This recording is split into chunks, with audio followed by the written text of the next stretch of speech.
चलिए सीधे इस विश्लेषण में उतरते हैं। आज हम इंसानी लालच और पश्चाताप की एक ऐसी दास्तान का सफर तय करेंगे जो सच में बहुत कुछ सोचने पर मजबूर कर देती है। शुरुआत एक ऐसे गरीब खुमक्कड़ आदमी से होती है जो सड़कों पर भटकता रहता है। वो तार से छोटी छोटी चूहेदानियां बनाता है, वही चूहेदानियां जो वो भीख मांगकर या कबाड़ से लाया होता है। उसके कपड़े फटे पुराने हैं, थकान और भूख से गाल अंदर की तरफ धंसे हुए हैं, और उसकी आंखों में एक अजीब सी भूख हमेशा चमकती रहती है। सिर्फ अपनी जान बचाने और एक वक्त की रोटी के लिए उसे छोटी मोटी चोरियां करने पर मजबूर होना पड़ता है। ये ठंडी, अकेलेपन और उदासी से भरी एक ऐसी जिंदगी है जो किसी को भी अंदर से तोड़ सकती है।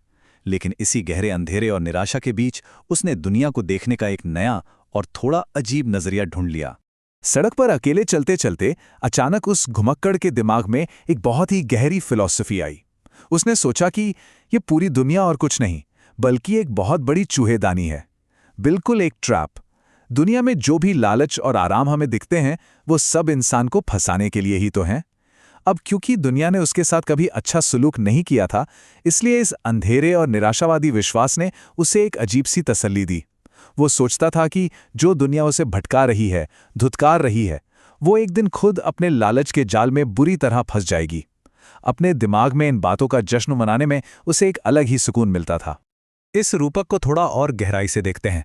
जैसे एक असली चूहेदानी में चूहे को फंसाने के लिए चीज या मीट का टुकड़ा रखा जाता है ना, ठीक उसी तरह दुनिया इंसान को लालच देती है। जमीन, आराम, अच्छा खाना, बेहतरीन कपड़े और दौलत, ये सब कुछ और नहीं बल्कि दुनिया के द्वारा फेंका गया चारा यानी बेट है। जैसे ही कोई इंसान इस चारे को छूने की कोशिश करता है, खटाक, दुनिया की चूहेदानी बंद हो जाती है और उसका सब कुछ खत्म हो जाता है। ये वाकई एक बेहतरीन उदाहरण है जो इंसान के लालच के सामने उसकी कमजोरी को बहुत खूबसूरती से समझाता है। तो इस कहानी का पहला हिस्सा शुरू होता है एक ठंडी और अंधेरी रात में, एक अकेली झोपड़ी के पास।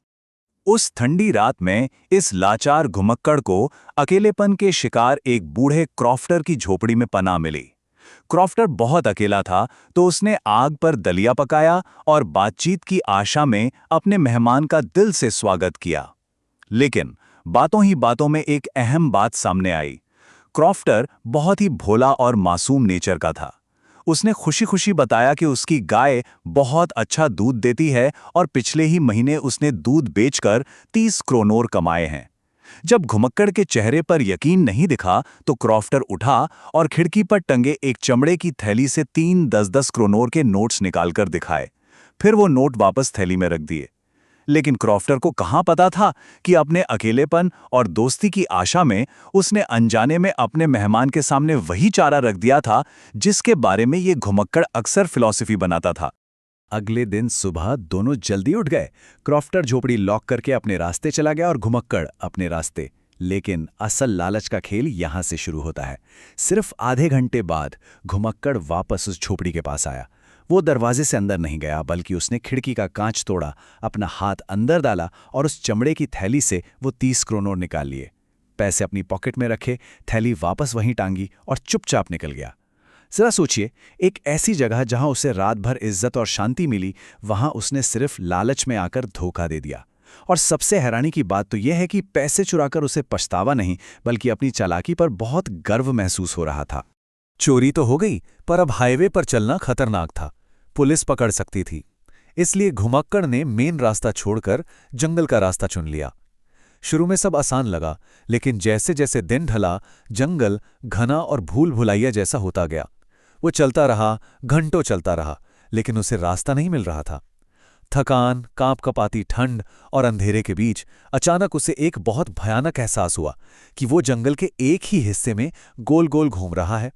उसके चारों तरफ के बड़े बड़े पेड़, उनकी घुमावदार शाखाएं और झाड़ियां मिलकर एक ऐसी अभेद जेल बन चुकी थी जहां से बाहर निकलना अब बिल्कुल नामुमकिन लग रहा था।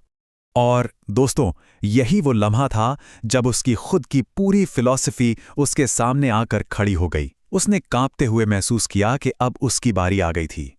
चुराए हुए वो 30 क्रोनोर एक चारा थे, एक बेट थे, और वो उस लालच में बुरी तरह फंस गया था। कितनी अजीब विडंबना है ना।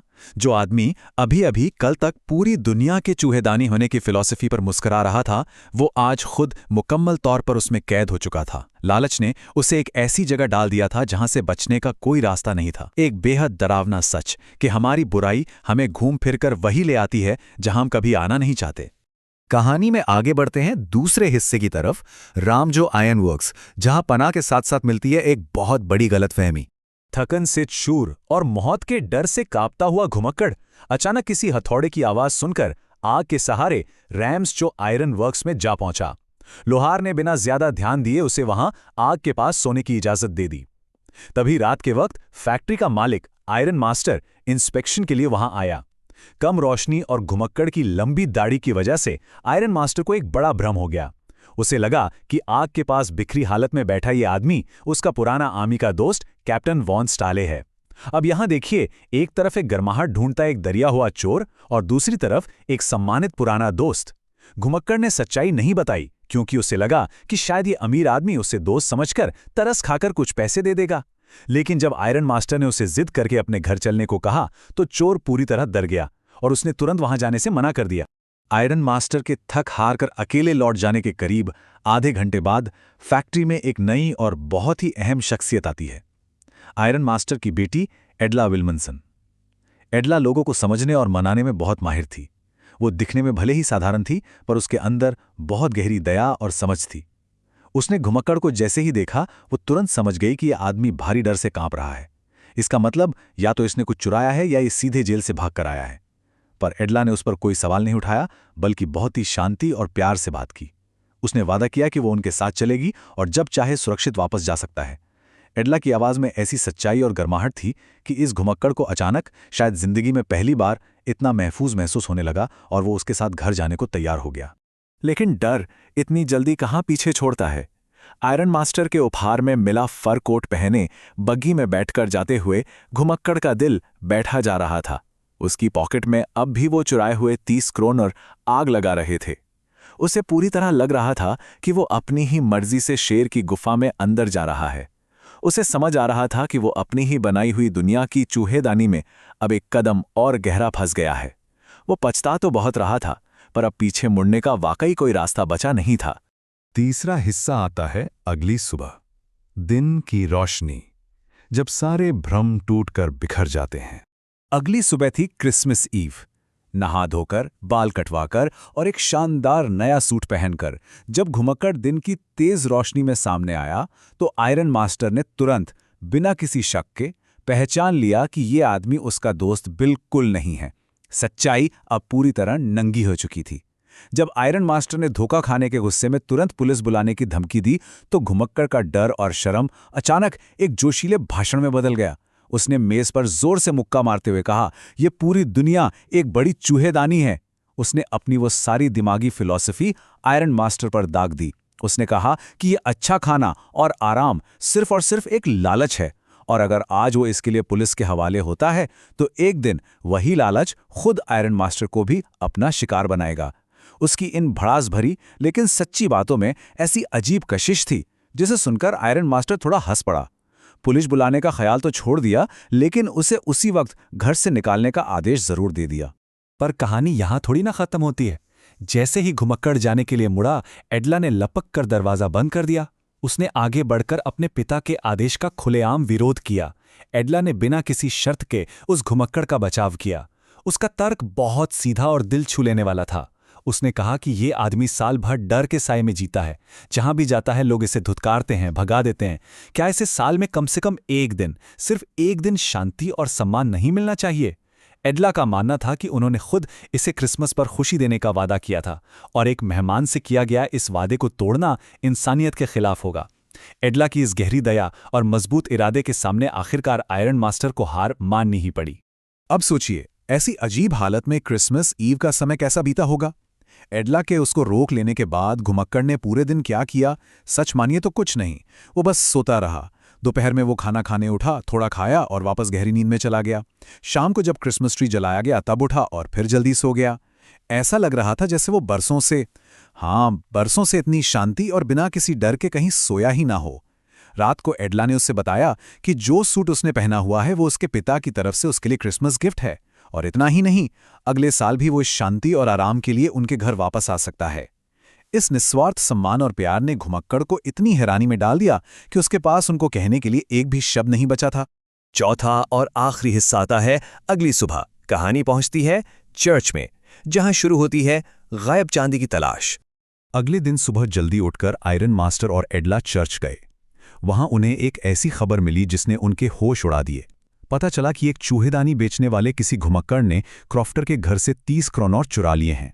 अब घबराहट और डर में घर लौटने पर उन्हें यही उम्मीद थी कि उनका सारा पुराना चांदी का सामान और कीमती चीजें चोरी हो चुकी होंगी। लेकिन जब वो भागते हुए घर पहुंचे तो सच बिल्कुल अलग था। नौकर ने बताया कि वो अजीब मेहमान चला गया है, पर वो कुछ चुरा कर नहीं ले गया, बल्कि वो तो मिस एडला के लिए एक उपहार छोड़कर गया है। एडला ने जब उस खराब ढंग से पैक किए गए गिफ्ट को खोला तो उसकी आंखों में आंसू आ गए। उस गिफ्ट में क्या था? एक छोटी सी तार की चूहेदानी, वही चुराए हुए 10 क्रोनॉर के सिकड़े हुए नोट्स और साथ ही एक खत जो टेढ़े मेढ़े अक्षरों में लिखा गया था। चोरी हो जाने के डर के बीच एक पूरी तरह बदल चुकी इंसान की आत्मा मिली थी। उस खत के शब्द सच में बहुत ही गहरे और भावुक थे। उसमें लिखा था, सम्मानित और नेक मिस, क्योंकि आपने मेरे साथ एक असली कैप्टन जैसा बर्ताव किया, मैं ये पैसे वापस लौटाता हूं।